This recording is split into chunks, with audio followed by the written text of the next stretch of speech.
This is a hot take, but I strongly believe that the housing market is a Ponzi scheme. And in this video, I want to explain to you how that is.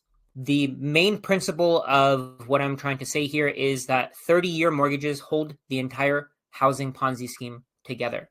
If you couldn't lock in a mortgage for 30 years, how much would a single family home cost today? So what a mortgage is it's a loan that allows you to borrow money to buy a house that maybe you can't afford. You can buy this house instead of buying it in 10 years from now by saving for it. You're able to buy it today with money that is not yours, and you pay interest to this financial institution. They'll give you the money to buy this house and you pay them interest. Both parties are happy. You get your reward right away. The financial institution gets rewarded over the next 30 years. The biggest problem with this is that it brings future consumption to the present. It pushes prices for houses up. The reason why this happens is because people can now consume more houses than they need. They can buy a house with, let's say, a 20 or 30% down payment. They can buy this house and they don't have to worry about saving up for the entire amount before they can get this house. They can keep earning a salary. They can keep getting paid over time. And they know for a fact that because of inflation, the value of their payment is going to decrease over time. So what a lot of people have started doing is, because of these 30-year mortgages, they've started buying as many houses as they can. They know for a fact that the price of a house is going to go up when you price it in US dollars. They know for a fact that they can buy a house today and they can rent it out to someone, and somebody will be willing to rent it because everybody needs shelter, and more and more people are coming into major cities, major areas where these houses are being bought. So people are buying these houses. They're expecting the value to go up. They're expecting to be able to rent it out.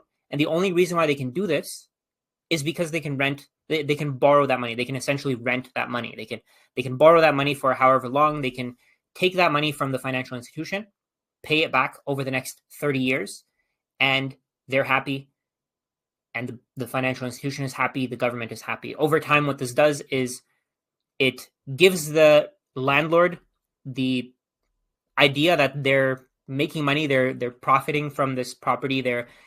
Most landlords don't understand that it's inflation that's increasing the price of this property. The fact that more and more dollars are being printed and added to the economy is the reason why the property value that they have is going up.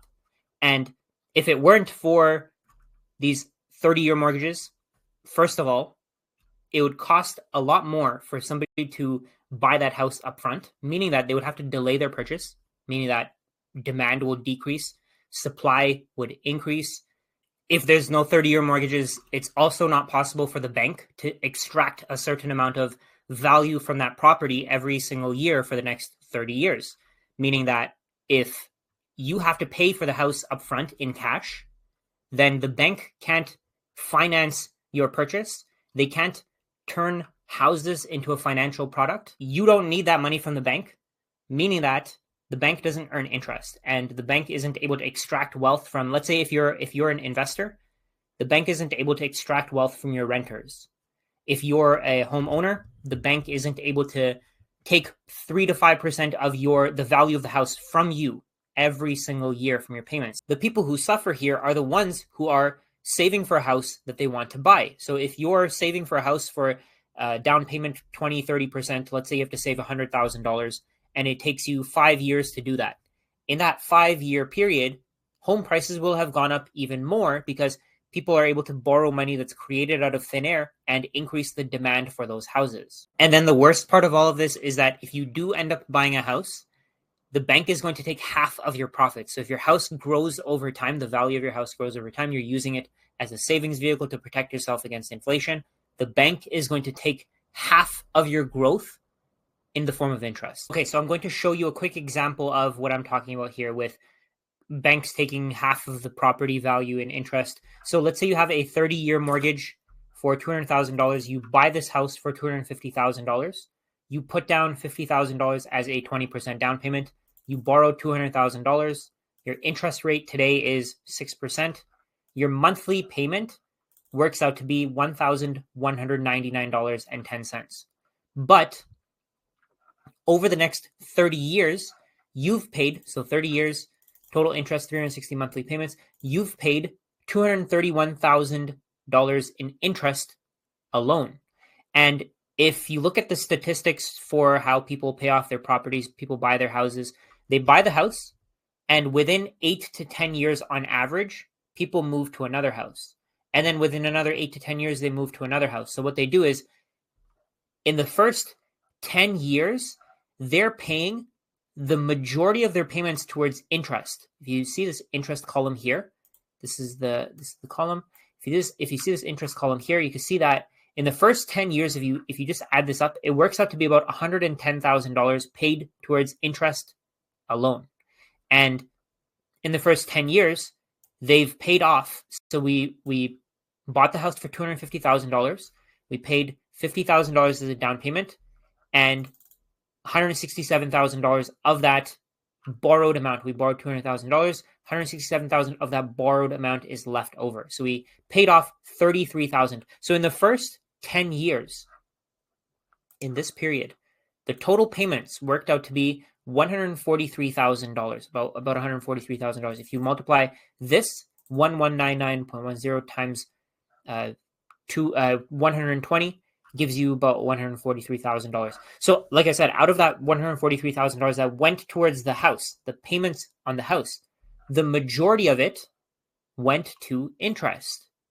$110,000 went to interest. So banks love lending money to people. They love that they can give money to people and those people can pay them back over time. They will get paid back over time. If they don't get paid back, they're going to ruin the credit of these people who don't pay them back. So to banks, this is free money. They're just getting money. They're creating this money out of thin air. They're creating this money that they don't have in the first place. Then they're lending it to you. You're borrowing it because you think it has value. Then you're giving it to someone else who also thinks it has value. And then you're paying for a house with it. So the entire thing is essentially made to benefit banks. It's essentially made to earn this $231,000 in interest, to take that $231,000 out of the economy and pay it to bank executives, bank workers. In this 10-year period, the value of this house would have gone from $250,000 that you paid to $335,000 as the market value with the 3% growth rate. What this means is that in the house, including your down payment and including all of your ownership, the ownership that you have in the house, the value of the house appreciation, you would have made $168,000. That would be your total equity. But to get to that equity, you would have paid $110,000 in interest. You would have benefited by about $58,000, but you already put in $50,000 as your down payment. So what this means is that in that 10-year period, based on 3% growth, and based on having to pay $110,000 in interest, you would have netted $8,000. So the only reason why banks are willing to give us money to buy houses is because they benefit from it. As we buy more houses that we can't afford, as we buy things that are not in our reach, we increase the prices for those houses for future generations. So when the prices of houses go up and future generations are forced to buy them or to rent, banks continue to give out bigger and bigger loans. They continue to make more and more in terms of interest. They benefit the most. And then on top of this, what banks have done is they've allowed people to keep their houses forever and just borrow against the value of the house. So if some rich person wants to buy a second house, they can just borrow against the equity that they've accumulated in the first house. So let's say for this house, this person has $168,000 of equity. They've paid down $110,000 of interest. So the money that they've given to the interest to the bank is essentially, in their eyes, they have that money available to them. But now what they can do is they can borrow $168,000 against the value of this house, because after 10 years, the value of the house has gone up by 3% per year.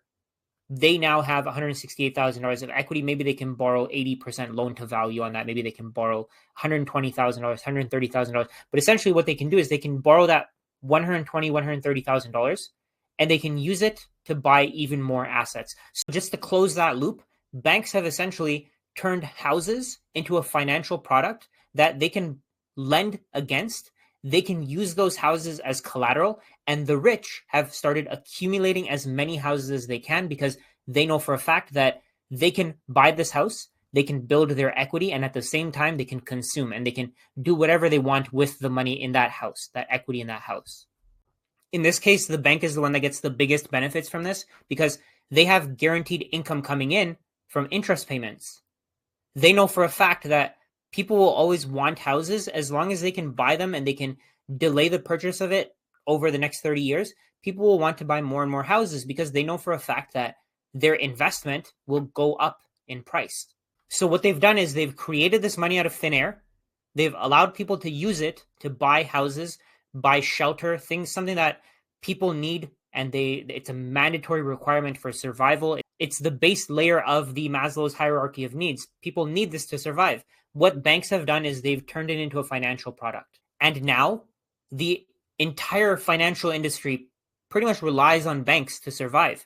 Canada's GDP, something like 40% of Canada's GDP is based on the housing market. So to me, the housing market is a Ponzi scheme because it needs continuous new members in order for prices to keep going up. If new members stop joining the housing market, if new members stop buying houses, if new generations stop buying houses, home prices will drop. Home prices can't maintain the same levels that they've been at over the last 20, 30, 50 years. They keep rising. They keep getting more and more expensive.